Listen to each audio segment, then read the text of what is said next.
Kisah Siti Asyah, istri Fir'aun yang taat kepada Allah.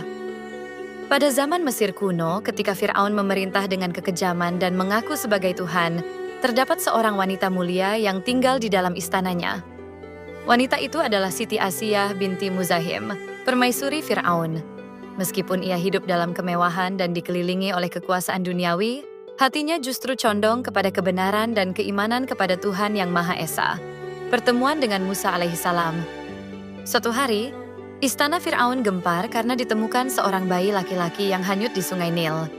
Bayi itu adalah Nabi Musa alaihissalam yang dihanyutkan oleh ibunya karena takut akan perintah Fir'aun yang membunuh setiap bayi laki-laki Bani Israel. Ketika bayi itu ditemukan, Siti Asyah langsung jatuh kasih. Ia memohon kepada suaminya agar tidak membunuh bayi tersebut dan mengizinkannya untuk diangkat sebagai anak. Janganlah kamu membunuhnya. Semoga ia bermanfaat kepada kita, atau kita ambil dia menjadi anak. Quran Surah Al-Qasas ayat 9. Permintaan itu dikabulkan Fir'aun, dan Musa pun dibesarkan di istana oleh Siti Asyah dengan kasih sayang. Iman yang disembunyikan. Ketika Musa alaihissalam menerima wahyu dan menyampaikan risalah tauhid kepada Fir'aun, Siti Asyah adalah salah satu dari sedikit orang yang percaya akan kebenaran itu. Namun karena ia adalah istri dari raja yang mengaku sebagai Tuhan, ia harus menyembunyikan keimanannya.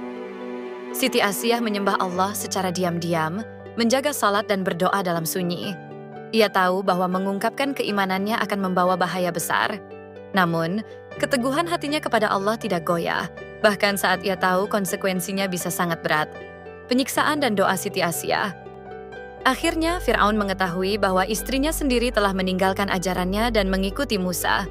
Murka besar pun menimpa Siti Asyah. Fir'aun menyiksanya dengan kejam. Tangan dan kaki diikat di tanah lapang, tubuhnya dijemur di bawah terik matahari, dan ia dipaksa untuk mengingkari Allah. Namun di tengah penderitaan itu, Siti Asyah justru memanjatkan doa yang agung, yang kemudian diabadikan dalam Al-Quran. Ya Tuhanku, bangunkanlah untukku sebuah rumah di sisimu dalam surga, dan selamatkanlah aku dari Fir'aun dan perbuatannya, dan selamatkanlah aku dari kaum yang zalim. Quran Surah At-Tahrim ayat 11. Allah pun memperlihatkan kepadanya gambaran istana di surga. Ia tersenyum dalam kesakitan, hingga akhirnya ruhnya dicabut dalam keadaan syahidah, sebagai wanita mulia yang memilih akhirat daripada dunia. Pelajaran dari kisah Siti Asyah 1.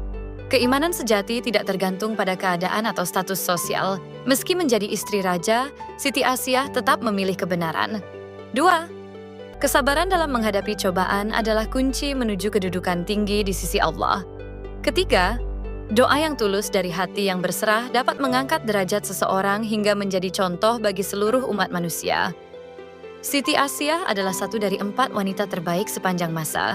Sebagaimana disebutkan dalam hadis Nabi Muhammad SAW bersama Maryam binti Imran, Khadijah binti Khuwailid, dan Fatimah Az-Zahra.